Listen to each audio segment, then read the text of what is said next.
Så er der nogen, der tænker, hvad sker der her? Hvorfor står Thomas Bense bag en Lego-figur? Det er også lidt underligt. I kender nok World of Warcraft. Det er det her spil, hvor der er rigtig, rigtig mange mennesker, der spiller med og mod hinanden online. Og grunden til at stå bag en lille Lego-mand der, er fordi, at Lego altså også kommer som sådan et massively multiplayer-spil.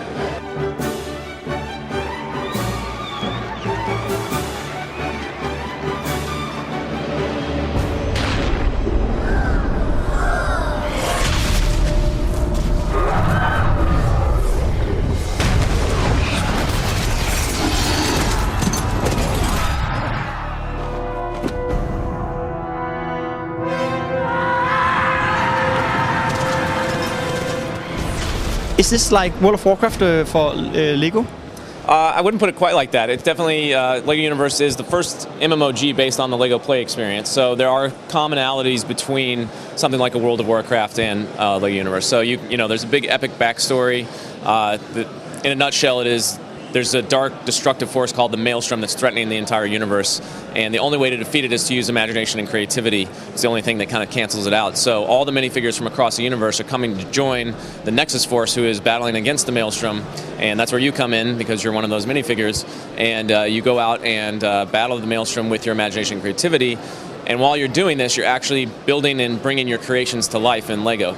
So while it has aspects of, you know, battle and adventure, and there's missions that you can do and achievements to unlock and things like that, there's a whole creative play side to it that's really pretty unique.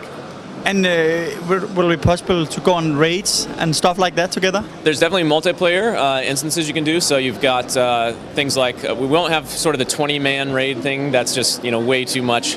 I just feel like that's too much work actually for a game like this. We really want it to be a more casual, fun experience. But there are definitely multiplayer adventures you can do. There's you know, survival mini-game instances you can go in with 4 players, kit yourself up in really, you know, tough gear and see how long you can last against endless waves of bad guys. You can build race cars out of modules and race them against your friends, so 6 people can do that. And there's all kinds of little stuff like that. You can adventure through the game worlds and do quests together as well. And on your property worlds, you can probably see some of this in the background happening, as you're creating your own LEGO creations and bringing them to life. You can have your friends come over and play with those and create your own stories, your own movies, your own gameplay, basically right there in your own world. I could imagine that the primary target group would be children. We're definitely making it safe. That's one of our top priorities. Safe for kids. You know, 8 to 12-year-olds is probably the core. But I'd say it's really for LEGO kids of all ages. Myself being one of those, right? I grew up playing with LEGO. I have kids now, and for me, I look at it as a way for my generation to kind of reconnect with LEGO in a new way, and also for my kids to experience LEGO in a way, but we can share it together, right? In a way that's meaningful and relevant to them, because video games and online are just a part of today's kids' world, right?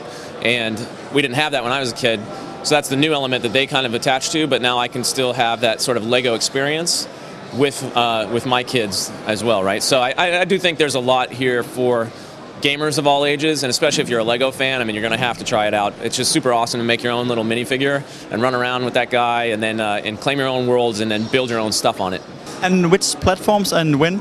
It'll be on Mac and PC, and it'll be in Europe in the end of October 29th, I believe. So.